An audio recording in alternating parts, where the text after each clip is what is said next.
Bismillahirrahmanirrahim. Assalamualaikum warahmatullahi wabarakatuh. Waalaikumsalam warahmatullahi wabarakatuh.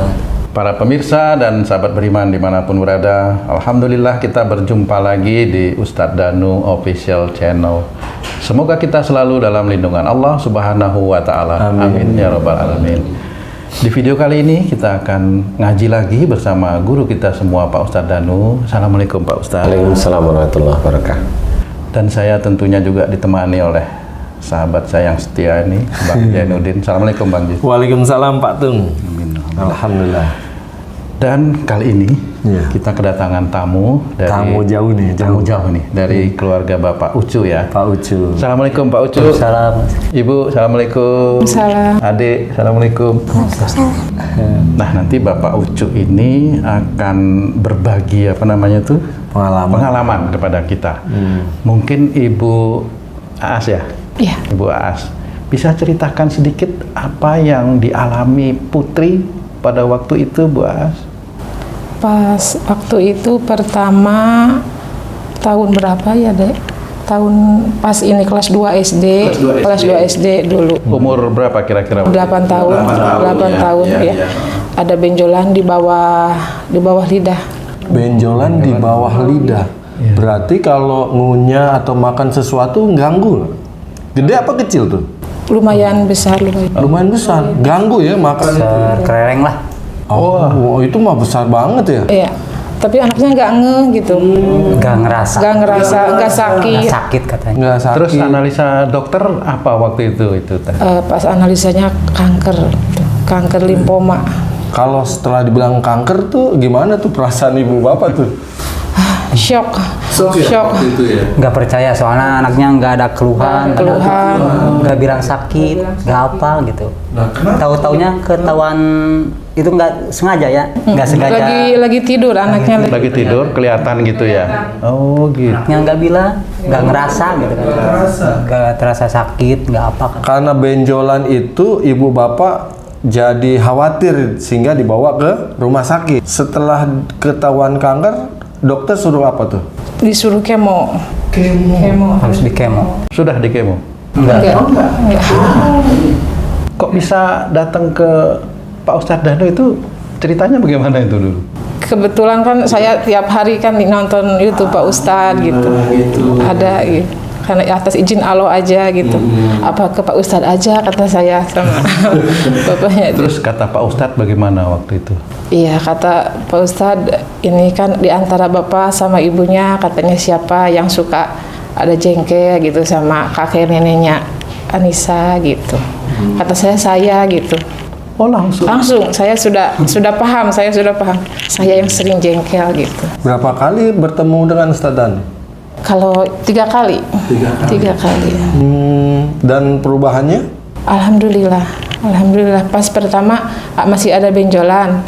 Pas pertemuan kedua sudah nggak ada. Ini udah nggak ada benjolan ya sekarang? Alhamdulillah udah nggak ada. Ya, Ustadz itu ini kan adik ini belum akhir balik ya? Iya, masih umur 8. Itu ada apa yang salah dengan keluarga Pak Ucu ini, Ustaz? Iya. Bismillahirrahmanirrahim. Assalamualaikum warahmatullahi wabarakatuh. Waalaikumsalam warahmatullahi wabarakatuh. Amin ya rabbal alamin. Alhamdulillah. Memang saya masih ingat ya sama Mbak Aas waktu itu. Waktu saya tanya siapa di antara Mbak Aas sama Mas Ucu yang khususnya ini yang menyimpan marah, nggak mau ngomong barangkali waktu itu kepada kakek atau neneknya adik Anissa. Ya, jadi alhamdulillah Mbak As langsung bilang kayaknya saya insya Allah. Loh beneran ini? Bener, insya Allah saya, karena saya sering jengkel sama orang tua saya. Bener, iya. Kemudian ya saya ajari karena yang namanya mohon ampun itu kan nggak segampang kata orang yang hanya istighfar. Ya boleh istighfar, tapi karena ini udah ada yang khusus, yaitu ada benjolan di lidah, berarti ini berhubungan dengan tata kalimat, ucapan sebenarnya, tata kalimat atau ucapan yang berhubungan dengan kakek atau neneknya adik Anissa itu. Dan alhamdulillah Mbak Aas langsung paham, iya saya. Dan di titik itulah saya hanya minta, Mbak, mulai hari ini minta maaf sama orang tua. Siapa yang paling jengkelin menurut Mbak Aas? Tapi saya waktu itu lupa, ayah atau ibu waktu itu? Ibu ya, saya lupa beneran. Ibu gitu ya, sudah minta maaf setiap hari. Mau, beliau jawab mau, insya Allah gitu. Ini nggak main-main, karena biasanya yang seperti ini sulit sembuhnya. Karena dosa kepada orang tua itu kalau udah muncul penyakit sulit sembuhnya. Saya ngasih tahu sulit, Mbak, tapi kalau Mbak As insya Allah mau beneran minta maaf, jangan mencari ingin sembuh, tetapi totalitas adalah minta maaf sama ibu karena Allah. Jadi sembuh itu milik Allah aja. Dan kayaknya benar pada waktu tadi data yang kedua benjolannya sudah mulai mengecil ya. Waktu itu langsung mengecil. Alhamdulillah datang yang ketiga, alhamdulillah sudah tidak ada. Cuma, nah ini nasihat saya nih. Cuma Mbak Aas itu harus begini. Kesembuhan saat ini adik Anissa ini bukan kesembuhan totalitas. Jadi saya itu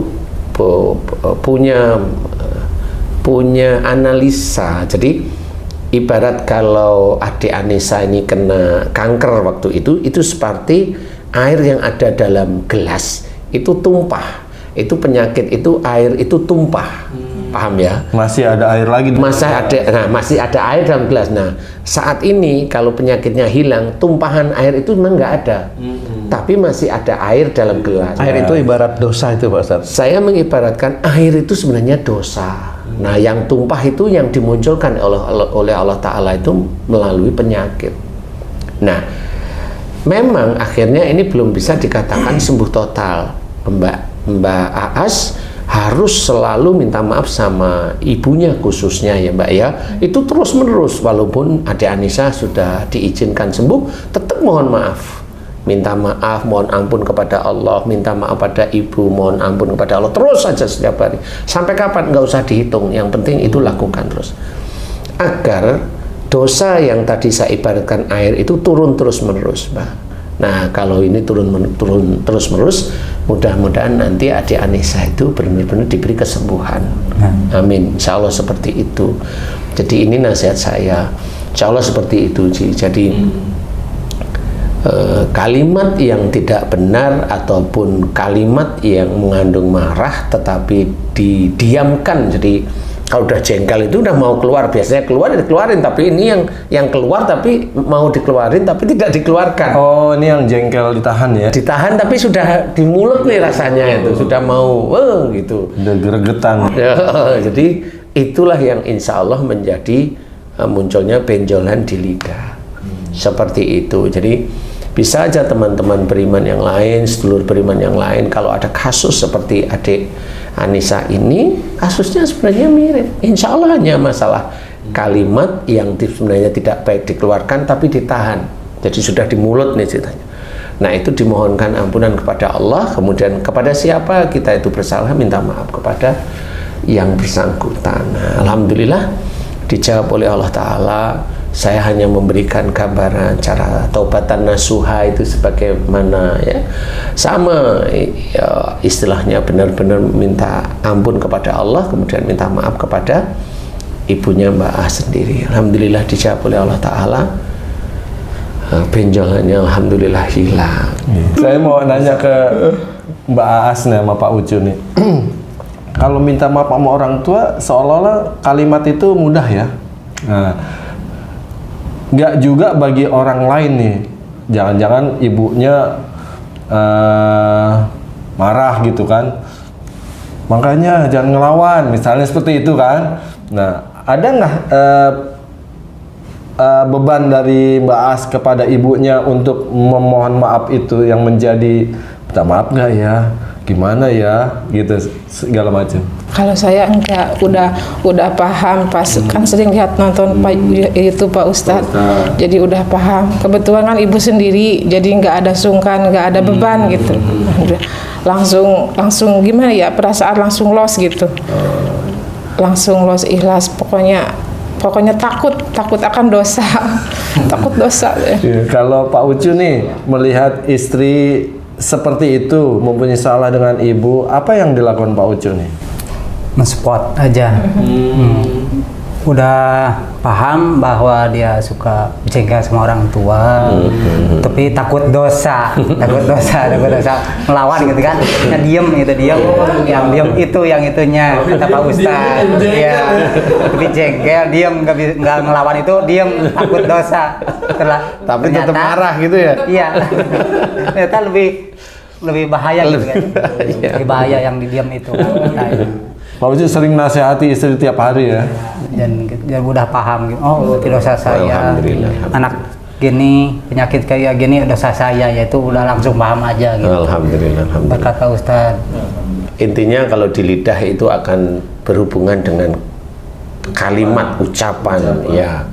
Kalau tadi saya ceritain kalau ucapan ini sudah mau dikeluarkan tapi ya ditahan gitu. Tapi Mas Ucup tadi udah cerita, iya yang ditahan itulah yang malah bahaya nggak taunya. Ya dua-duanya bahaya sebenarnya. Iya dua-duanya sebenarnya bahaya. Karena kalau keluar ucapan begini malah bisa aja adik nanti mohon maaf ya ini hanya mudah-mudahan tidak. Ini kalau keluar mamanya Mbak As itu tidak terbendung keluar berani sama ibu, nanti adik Anissa ini malah kena kanker serviks malahan. Nah, kalau kanker serviks itu kata orang-orang pinter, masa anak kecil kok melakukan itu gitu loh. Padahal enggak dari itu sebenarnya gitu loh. Itu dari kalimat-kalimat di mulut dari umpamanya dari Mbak Nisa yang berlebihan marah. Itu bisa seperti itu. Makanya kalau saya kanker serviks itu belum tentu akibatnya apa? Oh iya Mbak As itu ya jadi yang berlian. Jadi intinya kanker serviks itu bukan dari persoalan masalah hubungan suami istri, bukan dari itu, insya Allah bukan dari itu, tapi dari perilaku bicara yang tidak baik didengar oleh telinga manusia, khususnya telinga orang tuanya. Jadi jangan, makanya benar kalau kita disuruh hormat kepada orang tua itu sudah benar kata Allah. Wong kita disuruh oleh orang tua melakukan kesyirikan, Allah menyuruh kita untuk menolak dengan kata-kata yang baik. Nah itu kan cara-cara Allah, cara-cara Rasulullah, ya kita ikutin. Makanya marah itu sebenarnya dilarang oleh Allah Ta'ala. Makanya dalam hadis diceritakan la tadab walakal jannah, jangan marah, bagimu surga. Itu insya Allah sudah benar. Orang yang hobinya marah, ya nanti dia akan masuk neraka. Insya Allah seperti itu. Nah kita belajar agar tidak mengikuti hal yang buruk. Walaupun banyak teman-teman kita yang seiman tapi emosional, biarin aja. Nanti kan pada waktu di akhirat nafsi-nafsi, jadi personal, jadi kita nggak bertanggung jawab. Jadi belajarlah yang baik, belajarlah akhlak yang baik dari Rasulullah. Kerjakan semata-mata karena Allah Ta'ala, karena sesuatu yang baik diniatkan karena Allah, itu akan menjadi amal soleh kita. Terus lakukan. Mudah-mudahan itu insya Allah manfaat ya. Amin ya rabbal alamin. Allahu a'lam.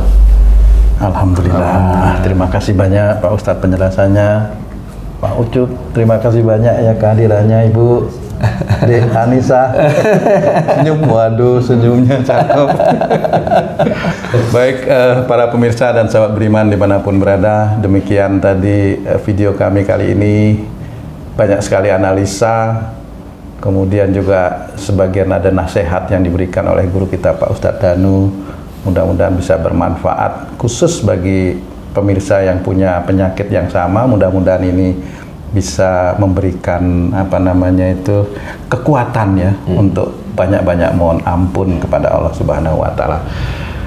Sampai jumpa di video kami yang lain. Wassalamualaikum warahmatullahi wabarakatuh. Waalaikumsalam warahmatullahi wabarakatuh. Alhamdulillahirabbil alamin.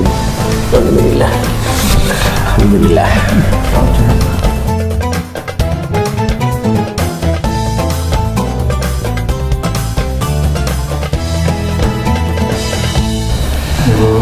Ayo, mangga Mas Ucup.